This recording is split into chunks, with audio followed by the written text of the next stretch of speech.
Hello दोस्तों, कैसे हैं आप सभी। उम्मीद करता हूं कि आप सभी ठीक होंगे। और आज की इस वीडियो में हम बात करने वाले हैं यूटीएल कंपनी के न्यू लॉन्च हुए सोलर इन्वर्टर के बारे में और इसकी कंप्लीट स्पेसिफिकेशन और इसकी प्राइस वगैरह की कंप्लीट जानकारी हम आपको इस वीडियो में देने वाले हैं। तो इसके बारे में यदि आपका कोई सवाल या सुझाव हो तो आप हमसे कमेंट करके पूछ सकते हैं। चलिए दोस्तों, वीडियो को स्टार्ट करते हैं। सबसे पहले आप वीडियो में देख रहे होंगे यह यूटीएल कंपनी का गामा प्लस GWP 3400 मॉडल है। यदि बात करें इस सोलर इन्वर्टर की स्पेसिफिकेशन के बारे में तो ये सोलर पीयू है, RMPPT टेक्नोलॉजी का है। यूटीएल कंपनी के अंदर आपको एक RMPPT टेक्नोलॉजी मिलती है, तो घबराने वाली बात नहीं है। RMPPT टेक्नोलॉजी जो है वो MPPT टेक्नोलॉजी से एडवांस टेक्नोलॉजी है और ये सिर्फ यूटीएल कंपनी के इन्वर्टर या फिर सोलर पीयू के अंदर ही मिलती है। इसकी जो करंट रेटिंग है वो 9 एम्पियर है। इसकी VOC 30 वोल्ट से लेकर 106 वोल्ट तक की है। तो इसके ऊपर आप बड़े और छोटे सोलर पैनल लगा सकते हैं, यानी कि अभी जो लेटेस्ट टेक्नोलॉजी के सोलर पैनल आए हैं वो भी आप इसके ऊपर लगा सकते हैं। सोलर पैनल कैपेसिटी इसकी 3 किलोवाट है। तो इसके ऊपर आप 590 वाट के 2 पैनल सीरीज में और 2 पैरेलल में लगा सकते हैं। और अगर आपको 440 वाट या फिर 540 वाट के सोलर पैनल लगाने हैं तो आप 2 पैनल सीरीज में और 3 पैनल पैरेलल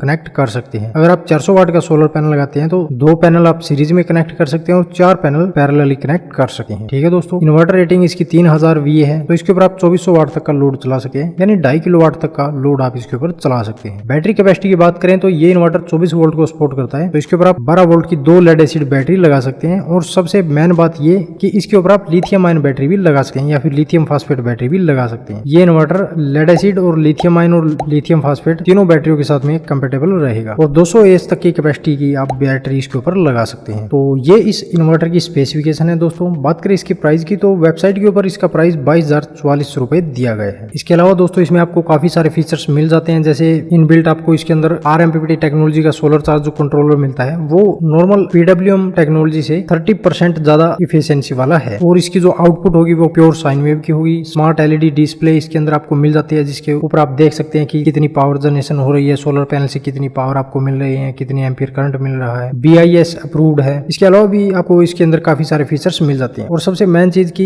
इसके अंदर आपको 3 मोड मिल जाते हैं, जैसे कि पहला मोड है पीयू मोड, दूसरा है स्मार्ट मोड, तीसरा है हाइब्रिड मोड। पीयू मोड में क्या है कि दोस्तों पहले आपका घर का लोड जो वो सोलर पैनल से चलेगा, उसके बाद भी यदि आपके सोलर पैनल से कम पावर आपको मिल रही है और एक्स्ट्रा पावर की जरूरत है तो फिर आपकी बैटरी से ली जाएगी और आपके घर के लोड को चलाया जाएगा। और मान लीजिए आपके सोलर पैनल से आपको पावर नहीं मिल रही है तो फिर बैटरी से आपके घर का लोड चलेगा। और बैटरी भी अगर आपकी डिस्चार्ज है तो फिर अगर आपके घर में मेन सप्लाई आई हुई होगी तो मेन सप्लाई से आपके घर का लोड चलेगा। यानी फर्स्ट प्रायोरिटी जो है वो पीयू मोड के अंदर सोलर पैनल होते हैं। Number 2 smart mode. Smart mode में दोस्तों फर्स्ट प्रायोरिटी सोलर पैनल होते हैं, सेकंड प्रायोरिटी ग्रिड होती है और थर्ड प्रायोरिटी होती है बैटरी। यानी कि पहले सोलर पैनल से आपके घर का लोड चलेगा। सोलर पैनल से अगर आपको पावर कम मिल रही होगी तो फिर आपके घर का लोड जो है वो मेन ग्रिड से चलेगा, अगर उस टाइम आपके घर में मेन ग्रिड सप्लाई चल रही होगी तो। नहीं तो फिर आपके घर के बैटरी बैकअप से पावर ली जाएगी और आपके घर के लोड को चलाया जाएगा। तीसरा है दोस्तों हाइब्रिड मोड। हाइब्रिड मोड में दोस्तों क्या होता है कि पहले आपके घर का लोड जो वो ग्रिड सप्लाई से चलेगा, यानी आपके घर में जो पावर सप्लाई आती है उससे चलेगा, उसके बाद में सोलर पैनल से चलेगा, उसके बाद में आपके घर की बैटरी से चलेगा। यानी कि जब तक लाइट रहेगी तब तक आपके घर का लोड लाइट से चलेगा, उसके बाद में सोलर पैनल से और उसके बाद में बैटरी से। ठीक है दोस्तों, तो सोलर पीयू के अंदर दोस्तों आपको ये 3 मोड मिल जाते हैं और ये आप अपने घर में बैटरी बैकअप और अपने बिजली बिल को कम करने के लिए यूज कर सकते हैं। ठीक है दोस्तों, यदि बात करें दोस्तों कि इस इन्वर्टर के ऊपर आप कितना लोड चला सकते हैं तो इसमें दोस्तों आप काफी सारे फीचर्स मिल जाते हैं। इसके अलावा आप इसके ऊपर 1 HP तक का सबमर्सिबल वाटर पंप भी चला सकते हैं और बाकी अपने घर का जो भी लोड है 2400 वाट तक का, जैसे कि कूलर हो गया, 1 टन का एयर कंडीशनर हो गया, फ्रीज हो गया,